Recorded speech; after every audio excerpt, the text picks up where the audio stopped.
Welcome to the Kitcar History File series, where we'll be going through the industry's past. We'll be visiting old marques of long ago, some modern ones, some mostly older stuff. A lot of archive information with photographs and information on the cars they made, the people involved and what happened to them.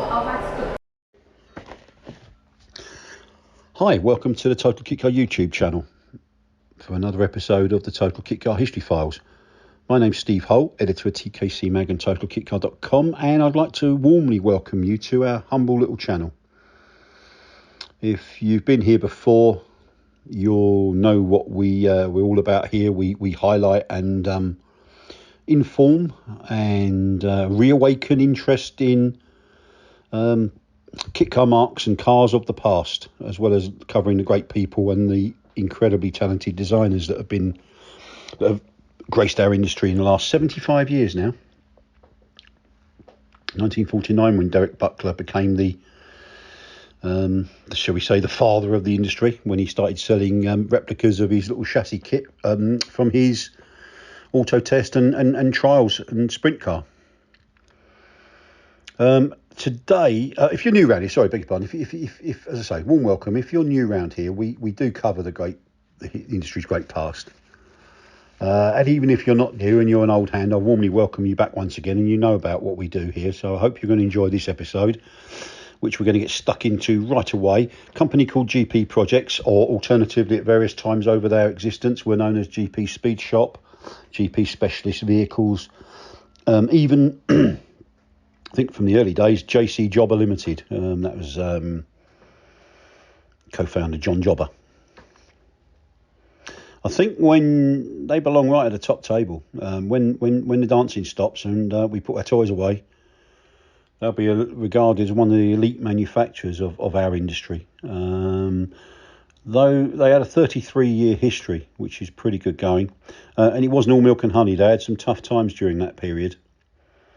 And it has to be said, lots of models came and lots were successful, as we'll find out. But there were some duds in sales terms. But as I said, by crikey, the successes were big, very big. And yeah, we'll look at all that. Let's best not get ahead of ourselves here. So let's look at how the company came to be. John had been an apprentice at Jaguar, but as a motorsport fan, he then moved to Brabham, graduating to their Formula One team in 1966, which is when he met South African Pierre du Plessis, who was working at Lola, the rival company Lola. The pair had a mutual friend called Peter Allnutt, Allnutt, another very nice chap. They decided that it'd be good to work together, so set up a company called GP Speedshop, and the GP meant nothing more than Grand Prix, in honour of what they'd been doing, I think. That initial workshop was adjacent to the Grand Union Canal, River Brent, right by Brentford gauging lock in a place called the Ham in Brentford, to be completely precise. The company's initial work in those early 60s, and those mid-60s days, they were doing race car prep, which is what they knew, particularly GT40s and Lola T70s. And at various times, cars that passed through their hands included those for people like Denny Hume, Frank Gardner and Paul Hawkins. And the cars they got wasn't really surprising given their background and pedigree. In 1967, du Plessis went back to his native South Africa for a break, elongated holiday, and which was actually a busman's holiday, because he was spannering for well-known racing driver David Piper at the Kyalami 9-hour race. It was there that he spotted a very significant vehicle in the future history of GP. It was a beach buggy called the Lillette, which bore a bit of a resemblance to the Mayor's Manx. And you know where I'm going with this. Within a few months, this chance encounter resulted in a set of Lillette moulds arriving in Brentford at the GP workshop. And it wasn't very long before the GP Buggy was born. And the company had a huge success on its hands. They weren't actually the first beach buggy to the market in the UK. The word boom beach buggy boom has been used and bandied about quite a lot, and it really was. I've spoken to a couple of people, well, one of which, James Hale, who's regarded as the beach buggy guru, all knowledge about these beach buggy things go to James. Really, he knows everything. He's a very knowledgeable chap. And also, of course, I spoke. John Jobber told me, and a few others around at the time, that period probably between sort of 1968 and the end of 71 was the period to be making beach buggies. And they were regularly turning out 150 a month, 150 kits a month, and they were struggling to keep up. I think John told me once that they really weren't prepared for the phenomenon that became the GP beach buggy. And of course they were, whatever came after it, they had the foresight and the knowledge. Really, they could see what was going to happen. They could see it wasn't going to last. So some of the cars that came immediately after the buggy, although it never actually went away, its sales successes had diminished, were to make up the shortfall in sales when the inevitable happened. Because for a little company to lose 150 sales a month of one particular product, and let's say they had something that sold 5 a month, that's a massive shortfall in turnover and profitability. So they knew that they had to do something. In September 68, they moved to the old Aston Martin factory at Hanworth Air Park. And at that time, they also appointed a network of agencies around the UK, agencies around the UK. I'll get my teeth in a minute. And this is possibly not the rightest thing they ever did. They gave a set of moulds to some of the best-selling agents, and the intention was very honourable. They wanted to alleviate all the backlogs which were soon going to pile up, and the idea being that give them a set of moulds and they could satisfy customer demand in their own areas. All it actually did in reality was generate new manufacturers who suddenly had a beach buggy that looked just like a GP. They did actually convert a block of chicken sheds in Wallingford in Oxfordshire to moulding sheds to help them keep up with the demand. And they also were making Guildford fire engine and dust cart manufacturer Dennis. They were making their bodies too. The cabs, so that was really keeping them very busy. The long wheelbase GP Super Buggy, the unmodified Beetle floor pan version, arrived in autumn of 1969. Didn't sell as well as the short wheelbase one, but it did do very well still. And it was by 1972 that the interest in buggies had waned slightly, but probably because what was cool cruising down Ventura Highway in Southern California, or even on Madeira Drive in Brighton on a warm sunny afternoon, wasn't quite so attractive in the pouring rain in Dalston High Street on a Wednesday. However, John was a shrewd guy, and he'd seen it coming, and he already had a 2-seater GT type car coupe called the Centron, and a thing called the LDV, which is a pickup come van buggy type creation waiting in the wings. He also saw the potential of export markets, and a stand at the Geneva Motor Show of 1972 helped develop those markets. And that time they also introduced I've never really got to the bottom of it, a thing called the water buggy, which was used on water at that time too. And that kind of disappeared from dispatches fairly soon afterwards. I will resist the temptation to say it sunk without trace, but anyway. That's the sort of time as well when John developed a collaboration with Swiss sports car manufacturer or kit car manufacturer Albar Mettler, or Alois Bar Mettler, of a company called Albar, Albar, and they represented each other and swapped a couple of products for their home markets, and that worked quite well until it didn't. They also had a fire at Hanworth, which was said to decimate the factory. But daunted but unbowed, they worked from a caravan before finding temporary accommodation at Sion Hill Garage in Isleworth.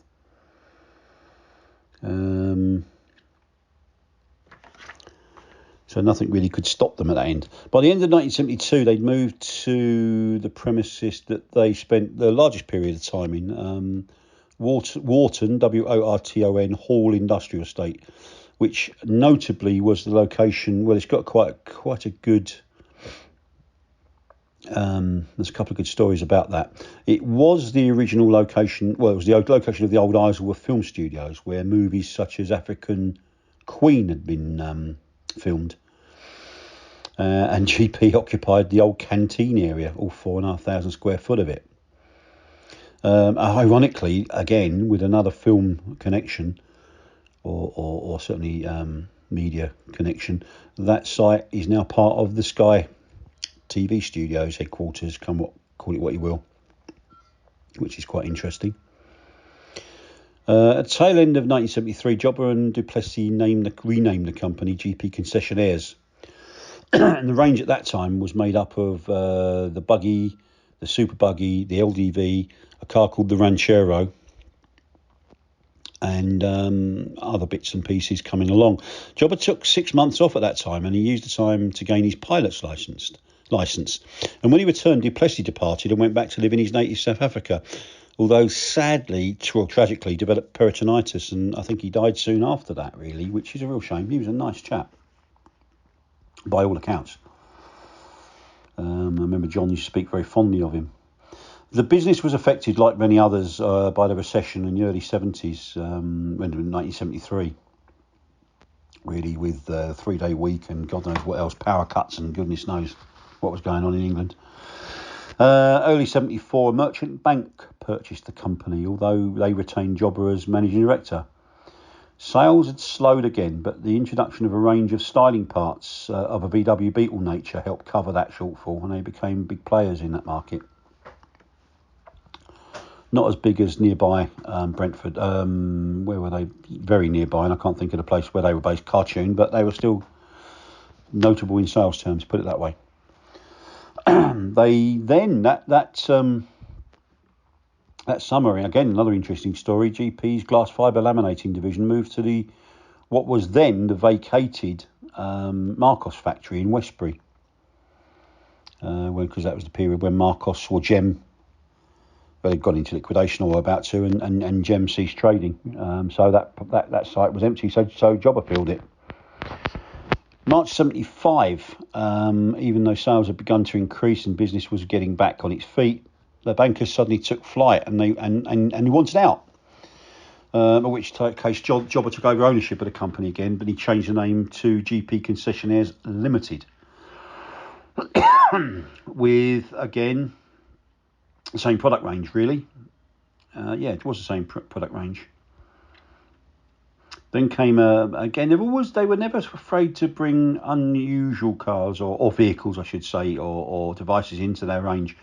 And the late 70s, early 80s saw the arrival of a thing called the Rabbit, which was a small boat project intended for the export market, though they sold a few in the UK. And it was the first model bearing the mark of another kit car industry legend, in terms of design, Neville Trickett. Who would become associated with GP in following years. And he started really proper design work for GP in 1978. And he by that time he'd brought his hovercraft kit with him. I think and that became a GP project. I think they sold about 60 of them. Initially, it was powered by a 640cc two-stroke. Which certainly gave it some poke, I would imagine. But GP changed that to Beetle power. Trickett's first real car for GP was the Talon, and that appeared in 1979. 80s dawned with Trickett's very successful for GP Madison, neo sort of classic type inspired car, and that was a big seller for GP. Then came the Turbo Beetle conversion, and also a Go Faster kit for the Golf Mark 1. And that mentioning Albar Mettler of Albar in Switzerland, the Turbo Beetle was one of his products, and he'd sold about 200 of them in Switzerland, I think. Once again, I know probably it was by the late 70s, it almost got back to where it was with the buggy boom, given all the extra work they were doing. The fiberglass division had moved again, I beg your pardon, this time up to Redditch in Worcestershire, under the control of Robin Humphreys, and they were making stuff like fairings for police motorcycles, and even the panels. And older readers might remember AA phone boxes by the side of the road in the UK. If you broke down your membership, you got a key entitled you to open one of these yellow phone boxes to call for assistance. And GP were making them. Jobber also owned, amongst these other things, he owned a company called Special Marine, who were based on the Isle of Wight, and he'd become a very skilled aerobatic pilot, a very skilled one. I think he flew it wasn't a Pitts, it was a thing called a Stolp, STOLP maybe, SA 900 V-Star, and he would regularly be off at demonstrations and air displays and such like. 2001, he developed a liking for Switzerland, and he had a place there. And in 2001, John decided he wanted to retire, and he wanted to spend more time in Switzerland and also flying his aircraft. And he sold the business to, which was by then down to a single model actually, with the RSK Porsche RSK replica, and he sold the operation to a guy called Bart Eertgerts, a Belgian kitcar enthusiast, who changed the name of the company to GP Technical, and he moved himself down to Helston in Cornwall, on the same industrial estate as one Richard Oakes, indeed. Bart didn't sell many Spiders, but he had a good go at it, and give credit where it was due, he did definitely further develop the VW Golf-based version of the GP Spider before he ceased training in 2004.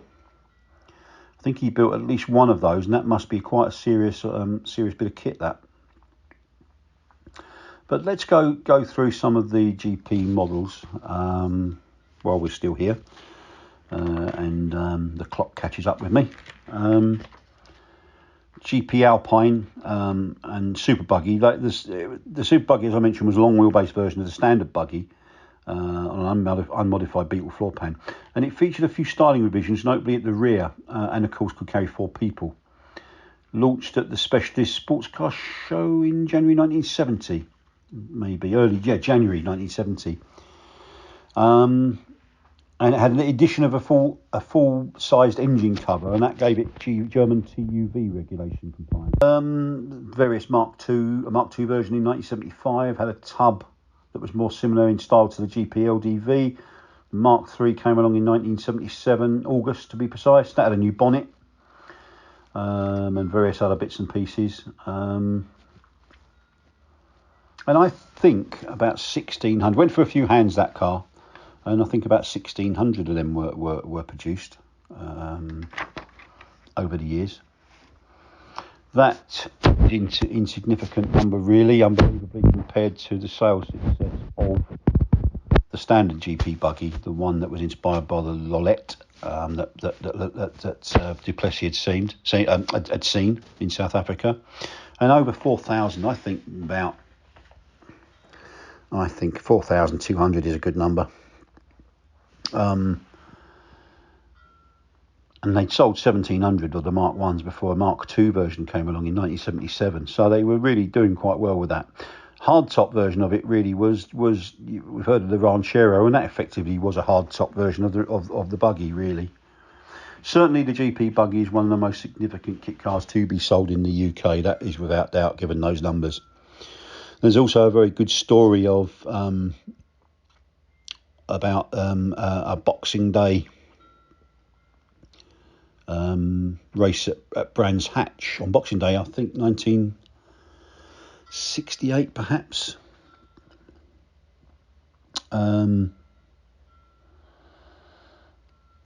1971. I've just checked my notes. Brands Hatch Beach Buggy Race. It was all part of a program of races on a day. An injured Sterling Moss, I think his leg was in plaster, actor in a father Christmas suit, and he was waving the races off on that day, incidentally.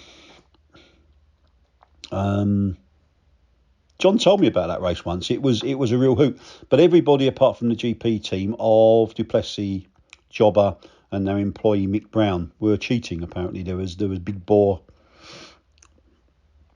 It was meant to be 4 buggies up to and including 1500cc, but John reckoned that everybody was cheating with big bore engines, and those were standard. But they still cleared off into the distance, and they won by a mile. I think Duplessis won and Jobber was second, and I think Brown may have finished third. I think it was that much of a clean sweep. But anyway, that's another little story. Then we have 1977, a thing called the GP Camel.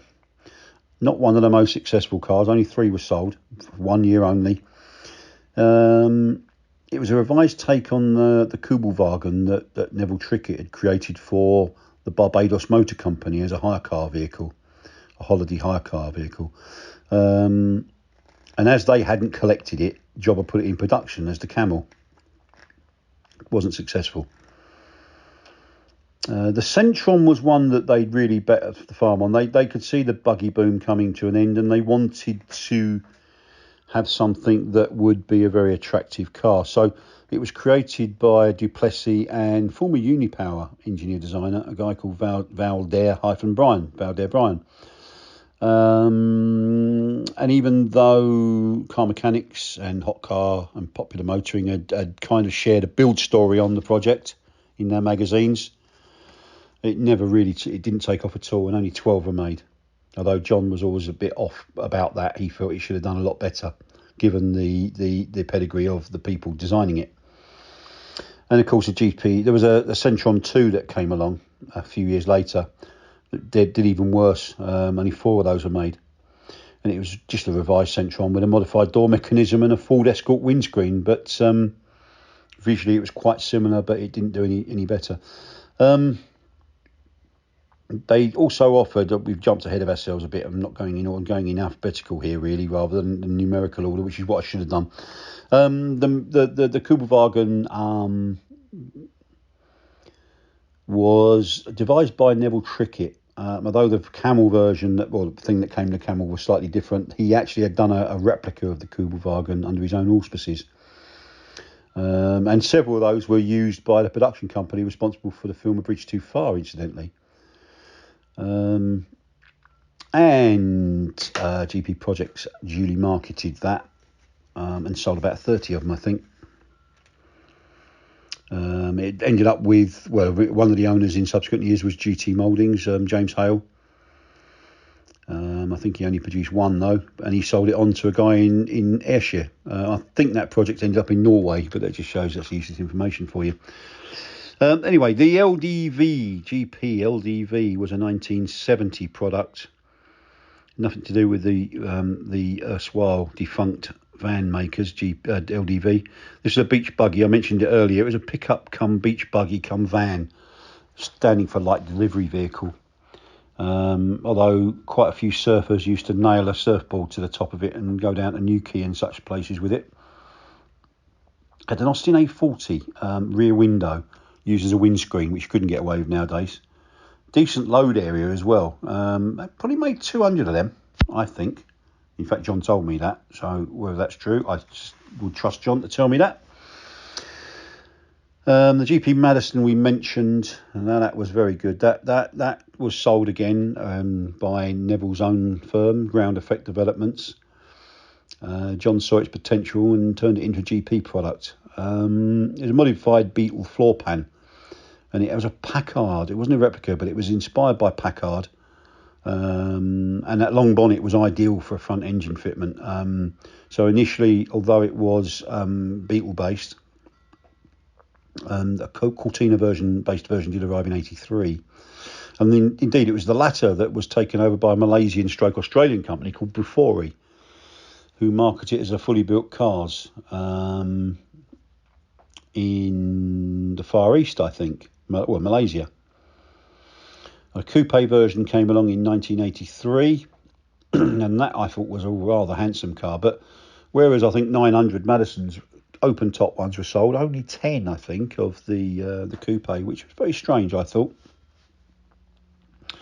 Taken over later years by a guy called Dennis Weeks of the Madison Car Company in Brands Hatch before he moved to Suffolk, but he didn't do very much with it. The Ranchero was basically a super buggy with a hard top, and another one that used the A40 rear screen as a windscreen.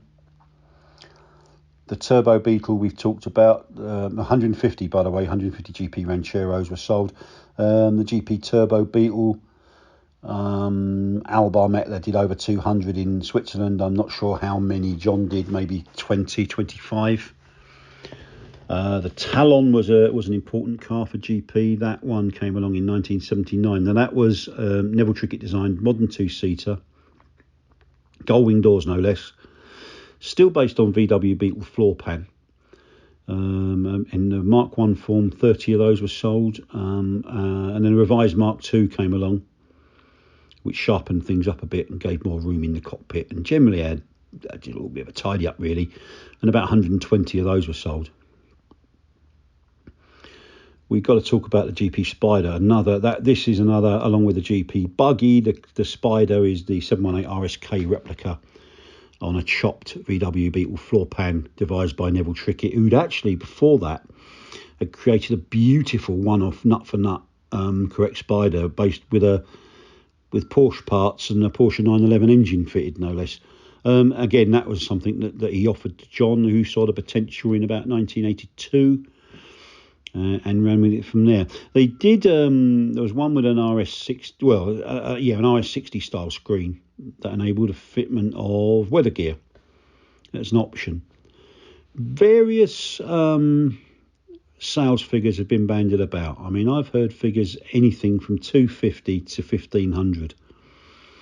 I know what John told me several times over the years. I'm not entirely. I just don't know. I've heard so many different figures from people that used to work there. Neville came up with a different figure to John. I just don't know. It was a brilliant piece of kit. It was a brilliant kit. It really was. It's a great car. And however many were sold, you still see quite a few around and people love them. For obvious reasons, I think. Obvious reasons. A really great kit car. And that's the nuts and bolts of it, really. We mentioned the hovercraft before and the Rabbit and goodness knows what and all the other bits and pieces they did for other people, like the fire engine cabs for Dennis and things like that. Not heard from John for many years, never since he retired, really. As I said, he was a very shrewd businessman, always very amicable, friendly, and a shrewd businessman. Of that there can be no doubt. Another company, I wouldn't put them at the very, very top table, the table that features in sheer terms of sales, Caterham, Robin Hood, Dutton, companies such as that. But certainly in terms of quality, they belong right up there as well. That again, there can be no doubt. And certainly 4,000 beach, well, if you include all the other buggies they did, 5,000 over beach buggies is a hell of a lot. And I hope you've enjoyed that one. And I hope you've enjoyed it enough to hit the like button. If you're still here after getting this far, 29 minutes later, and you haven't already subscribed, please could I ask you to do so. Do the same if you could at Enwin Motors, the channel that we do these features in collaboration with, Neil Winnington's channel. If you could subscribe and like there, that would be greatly appreciated. And in the meantime, wherever you are in the world, whatever time of day it is, I'm hoping you're having a really great day. And I really thank you for visiting. And I hope to welcome you again here very soon. And thank you very much.